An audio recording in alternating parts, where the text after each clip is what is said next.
Norman getting 2 big-time games to start the season. They just hosted Michigan a couple weeks ago. Now they get, obviously, the big storyline. They get their former quarterback in Jackson Arnold making his return. It's just so funny because I had the Tulane-Duke game this past weekend. Obviously, Tulane's quarterback, Darian Mensah, from a year ago, leaves to go to Duke, gets paid all this money, goes back to Tulane, and they lose the football game. Really crazy. And this is obviously a different situation. Jackson Arnold really didn't leave for the money. Sure.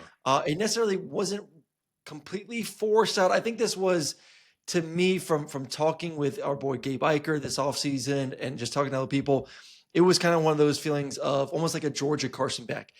Everyone kind of just needed to go their own ways. It was healthy for everyone. It was healthy for Oklahoma to move on and get their new quarterback, which they believe, obviously, they had a home run with John Mateer.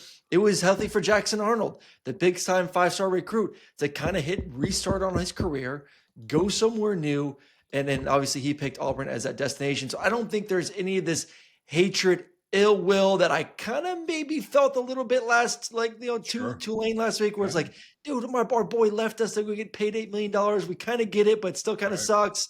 I think both guys are in perfect situations, Oklahoma and Jackson Arnold. Am I wrong to think that there's no real big possible animosity on either side here, Emac? Yeah, no, I think you're right. I think it is a much different situation than what you dealt with and what Darian Mensah, quite frankly, was dealing with when he went back home to Tulane there. But with that said, I'm sure there's going to be some weird feelings, for Jackson when he's walking in there on the visitor tunnel, on the visitor side. And just how is he received? Is he booed? Probably, by those fans. Because Mensah was booed.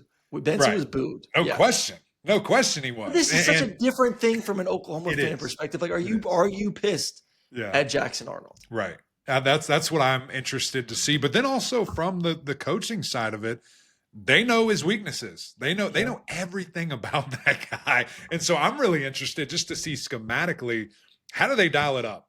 What are they going to try to do? Obviously, they know he's a super athlete. They've seen the success that Auburn has had running the football. And, do they challenge that? Do they either lure him into it or challenge that, load up the box and say, hey, beat us with your arm. All those great receivers you have, which I think they're loaded. Let's see if you can get it to them. Let's see what you're able to do there.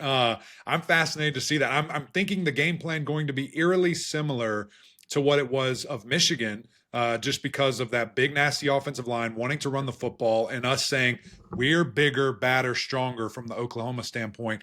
Let's see what you got over there. Well, I think the biggest matchup, first of all, I want to hit Arnold real quick. One more thing before we start doing these individual matchups.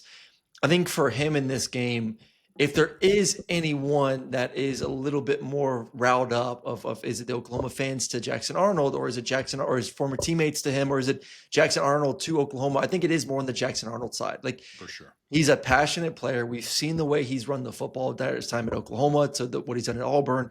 He has to play within himself and not try to do too much, because this is a game where I feel like he's going to want to try to do too much. He's going to want to try to lower his shoulder. He's going to try to want to get a couple extra yards, whatever it might be. And that's when turnovers happen. Right. As a quarterback, there's such a balance of playing with that tenacity, that dog in you, but also being smart, taking care of your body, taking care of the football, not trying to be Superman. You have to play within the offense, because it's you against Oklahoma's defense, not you against, hey, Oklahoma, you made a mistake by letting me go to Auburn. I think it's you can say all you want, but when the whistle's blown and that competitor comes out on you and your old girlfriend's over there looking good, you want to prove to him that you look pretty damn good yourself too. Not the old girlfriend. Got the six pack, and that, hey, I'm out here. Hey, she's under John Mateer's arm just looking at you. Oh, yeah. Just looking like, I got it too, damn it. So for Jackson Arnold, the message to him is play within yourself, man. Play within the offense. Don't try to be more and do more than what you need to do. But the big matchup in this game, it's not Jackson Arnold to me. It's not John Mateer. It's in the trenches, because I think both of these teams are really good in the trenches, especially Auburn's offensive line, which we've seen this year and we saw against Baylor.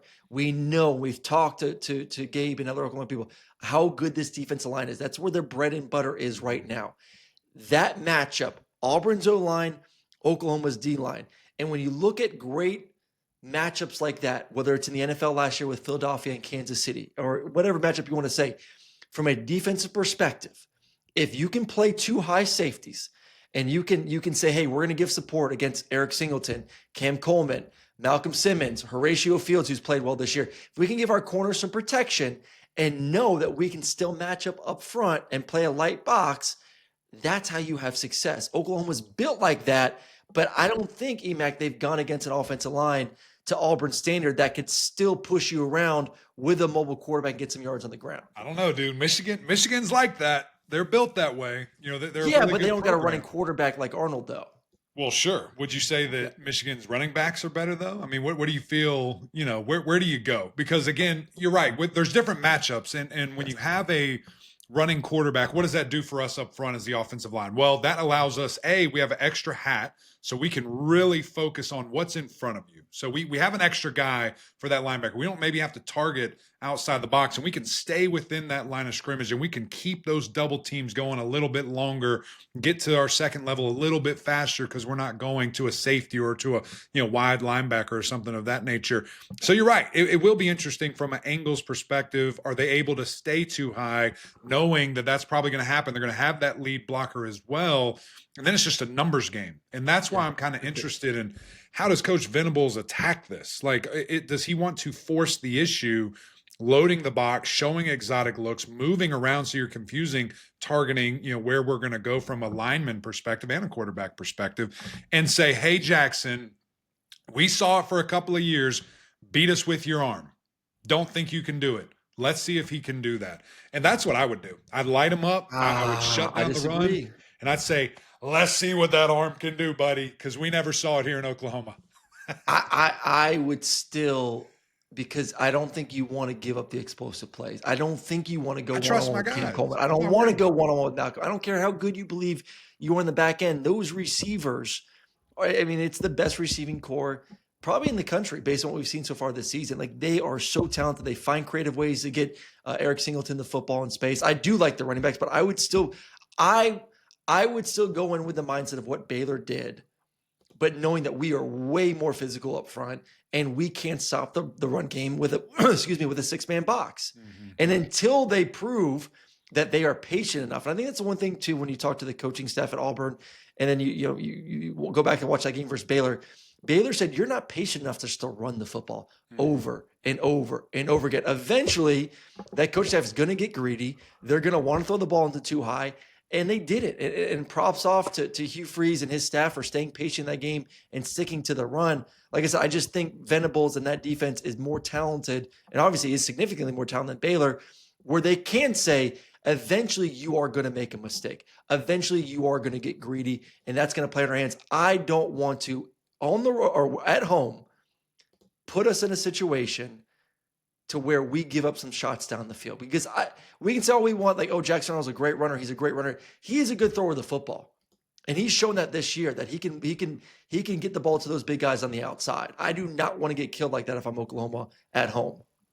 I don't know, man. He's been 50% twice. I just show me, okay. That's what I would want to see. I would test it. And again, they know him, right? Like, there was a reason there wasn't success here. Now, is that reason around him? They weren't as good as they are at Auburn? No, it wasn't all on him. Sure. But I'm just saying, prove it to me. That's what I would do. Let's flip the other side. John Mateer has been tremendous, has put the ball into harm's way. He's a gunslinger. He's got 3 INTs on the season right now. He's going to throw some questionable footballs. But this goes back to the conversation we had before the game versus Michigan. It's going to be the question we bring up every single game when they go against good defenses. And I'm not saying Auburn is elite by any means, but they're really good. They're good up front. They got some talent. They're a little bit young in the linebacker position, a little bit young and green at the safety position, but still a good defense. And DJ Durkin is really good on that side. You still need to find a way to run the football without John Mateer running it 15 plus times. Well, and that is still my biggest concern for this offense. So is your biggest concern with that just sustainability and health? Yes. I think sustainability, health, diversity within the offense. Yeah. It just feels like if John Mateer is off a little bit, the entire thing fumbles. The entire thing falls down. That's my problem. You're putting all your chips into John Mateer being a Superman, and maybe he is, but being a Superman week in and week out against great defenses and good defenses, both in the run game and the pass game. Yeah. And if he does that, then yeah, he's going to win the Heisman. Right. Oklahoma's going to have a chance to win a championship. But I just think at some point he's going to have that off game where something's not going to be perfect. And I don't know if they have plan B on offense yet. Right. They just don't have Right. that plan B. It certainly is nice when you can have some additional support. I hear you, but I'm fine with running him. It's who he is. It's what he does, and he's I think you have compact. to. He's built. I don't want him hit a bunch though. Can we protect him? Somehow. With that, and is that necessarily not running in between the tackles? But I think if you ask him, I'm not comparing him to Haynes King, but I think if you ask him, he wants that too. Like he wants it on his shoulders. And I totally get it. It's the most important position on the field. So we don't want our guy taking 15 extra shots a game when we can really control that. But I also think it's who we are, and it's what the offense is going to be. And it's why we paid him $1 million+ to come in here and to be this quarterback. So it just seems to me that's too good of a piece of his game. Now, if it's not 15, is it 12? Is it 10? Because I don't want to take that away. It's too good. It's too much of an advantage for us, for him to have that. But you're right. Who's going to step up? Is it going to be the young freshman that's leading them right now? Is it going to be Jaden Ott that, again, you paid a bunch of money to? We thought for 2 years, Jaden Ott at Cal, now at Oklahoma, was going to be this revelation at running back. Somebody, grow up and help me out here. But I do not think you take that away. I don't think you hesitate, pulling the trigger, letting him run the ball. And, when you look at the interesting part about Auburn, you mentioned those linebackers and being younger and safeties, maybe less experienced. Put them in adverse situations. I want to stress those guys with RPO. I want them to either bite or hang out, and I'm running or passing based on what they do. I'm going to put them in conflict more than I'm not. And so how do you do that? How do you dial it up? How do you put them in that situation?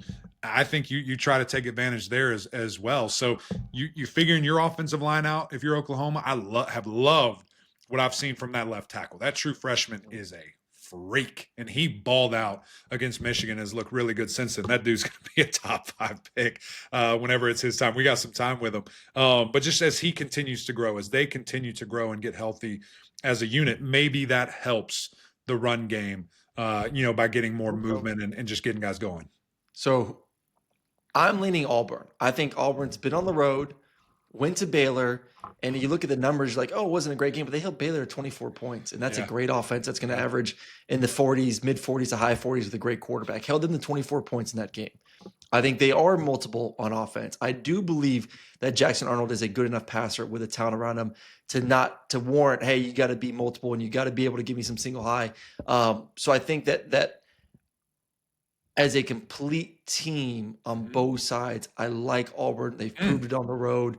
And I still worry a little bit about Oklahoma and their offense a little bit being a little bit too one-dimensional. So I think it's going to be a great game, no doubt about it. I think it's going to be 4 quarters of just dominant offensive line, defensive line. Maybe not as explosive a game as maybe we would expect, but it's going to be fun. But I think the Tigers sneak out a win on the road. What do you so you're taking a money line. I hear you, big dog. I love that. Who do you give the coaching advantage to? Because what's interesting about this one, you've got Freeze, who's the offensive guy calling the plays, and you've got BV, who's the defensive guy, and he's calling the plays. So who do you give the advantage to there? I still question Venables, to be honest. And I still think he's in prove it mode for me as a head coach. And obviously, Hugh has not had a ton of success at Auburn since he's been there. Right. He's been in some big moments and gotten close to slaying some giants at times. But I think he's got his guy. He's got his offense. They did a great job in the portal this year, bringing all the pieces that he needed on offense to make it explosive. You've seen it through the first 3 weeks of the season. So I would say that I would lean a little bit more Hugh, just slightly in the coaching advantage. Let's see. I'm going Boomer freaking Sooner. I think, I'm not saying they roll. I think they win by double digits. And I think, like I said, I'm testing Arnold. Prove it to me. He's proved it to me. Like you said for BV, prove to me that you can get it to those great receivers. That's cool. You have them. Can you get it to them? And can they do anything with it? I think this Oklahoma defense is for real. I think John Mateer is for real. And I think there's too much, and especially it being in Norman. Maybe it's a little different. Maybe I would go Tigers with the points if it was on the plains there, but it's not. And I think that's going to